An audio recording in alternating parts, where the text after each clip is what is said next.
Come with us as we tell you things to do and places to go in and around Las Vegas, Nevada that are all family friendly. Welcome to VO's Travel. Where to go and what to see. With kids. First thing to do is show your kids how to gamble. Now that might sound a little silly, but the airport is a great place to do so because it's right there when you get off the airplane, and you really can't have kids standing around in an actual casino. This also prompted the conversation about how unwise it is financially to gamble and what a negative impact it can have on you and your family. The next thing to do is to drive down the Las Vegas Strip. It's definitely not kid-friendly to walk down the Strip during the day, but a little drive goes a lot quicker and is a lot more kid-friendly. Also, make sure to go back at night when all the lights are on. We'll show you a great place to stop for a family photo as well. To get to the famous Las Vegas sign for photographs, start at East Desert Inn Road in South Las Vegas Boulevard and head south. After you have passed all of the major hotels and casinos, you will come up to the sign on your left. There's a small parking lot, so pull in left to that area and parking is free. Go ahead, get out, and there might be a line, but it is definitely worth it. The next thing you need to do is take your kids to the Bellagio Hotel and Casino. They have an amazing and humongous water show right out front. You will also need to go back inside and check out their botanical conservatory. It's absolutely breathtaking. To get there, you need to park in the Bellagio Hotel parking garage and walk straight in the building. If you take an immediate left, you will see the Botanical Conservatory. It is free and it takes maybe 5 or 10 minutes to walk around. To get to the water show outside, when you come in from the parking lot, instead of going left to the gardens, turn right and that will take you out the front doors. On your way through the lobby to the front doors, you will walk right underneath a very famous art piece by Dale Chihuly. His glass flowers are amazing. As you walk out the front doors, take an immediate left and follow that sidewalk around the body of water. You don't want to go all the way down to the Strip for a couple reasons. Obviously, the Strip can be very not kid-friendly, and you'll also have the beautiful Eiffel Tower as a backdrop to your water show. The show starts at 3 p.m. every day and runs every 15 minutes. The show plays to a new song each time, and that show will run the duration of each song.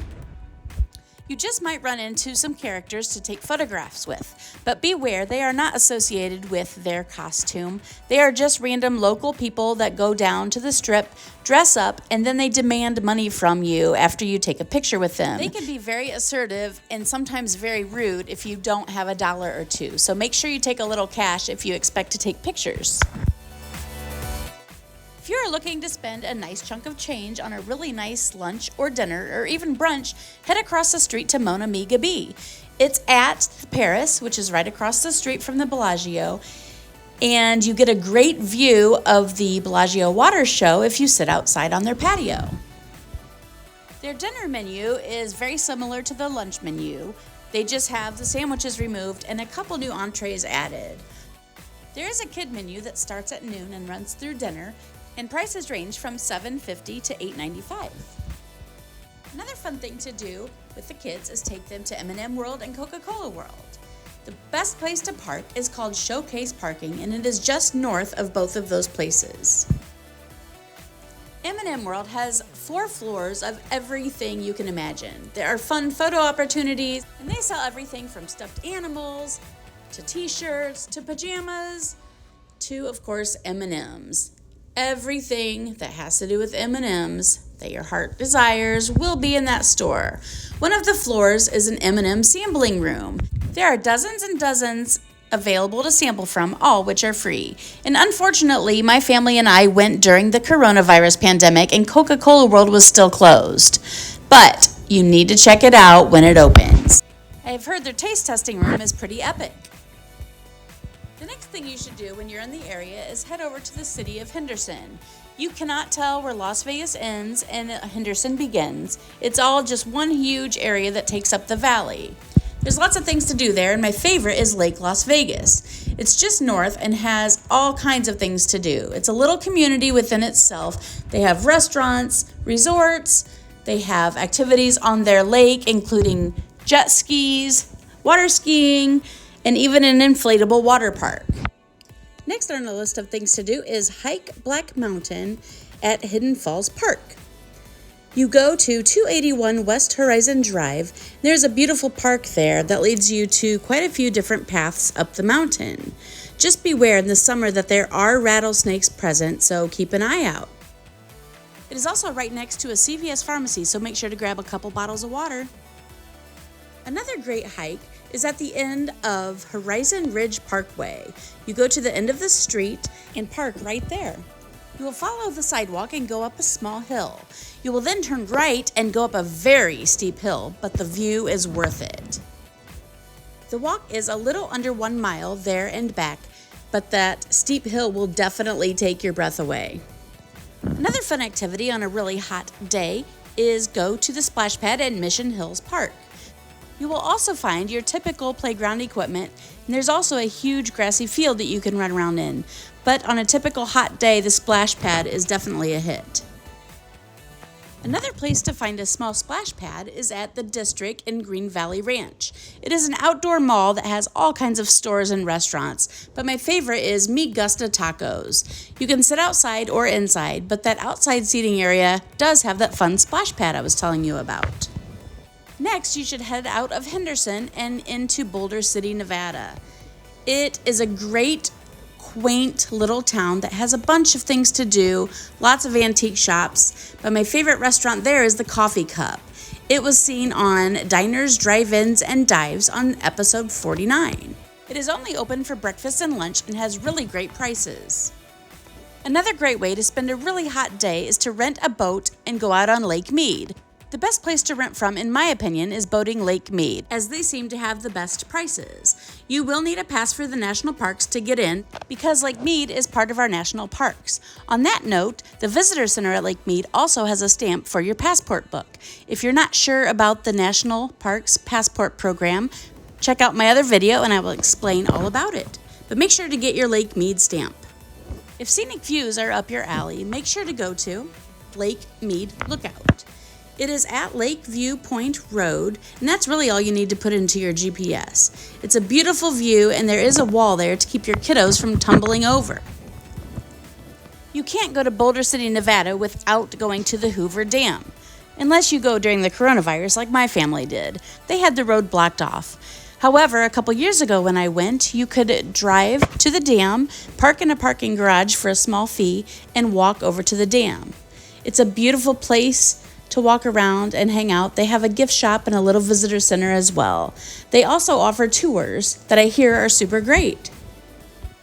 If you're up for a small day trip, head just south of Boulder City about 45 minutes to Nelson, Nevada Ghost Town. It's a fun little place to walk around. It costs about $1 per person. They have so many fun things to do and things for kids to climb on. And 3,000 Miles to Graceland, the movie was actually filmed here, partly. Watch out for what? Aliens. This is what they make chicken McNuggets out of. You guys like They caught McNuggets? these aliens here. You like Wait, chicken those are real aliens? McNuggets? Be careful, these guys are in the shallow water and the cold. Ew, that was creepy. Oh my god. These are awesome.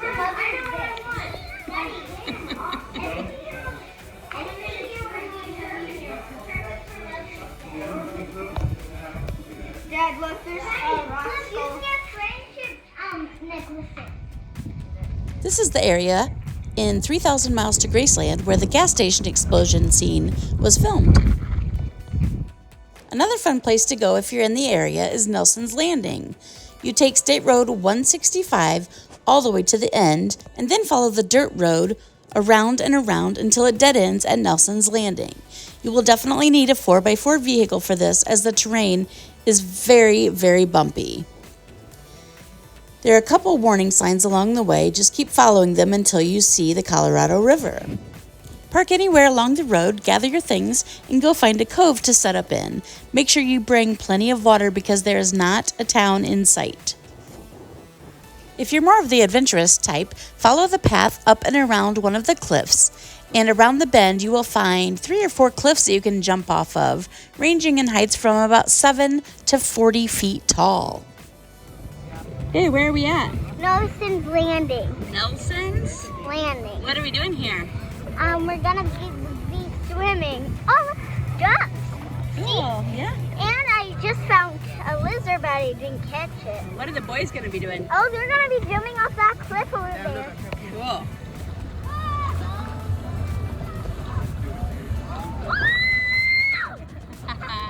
That was awesome! And my last suggestion of things to do while in the Las Vegas area is to take a road trip. There are amazing places to see, including Zion National Park, Horseshoe Bend, the Grand Canyon, and the ever-famous Antelope Canyon, all within just a couple hours drive of Las Vegas. Check out my next video and I'll explain how we did that road trip and the places we stopped at on the way. I need to give a super special shout out to my best friend of 33 years, Misty. She showed us all of these things to do while we were there and hosted us as well. I love you. I'd really appreciate a thumbs up and subscription. And remember to choose joy and take all of the pictures.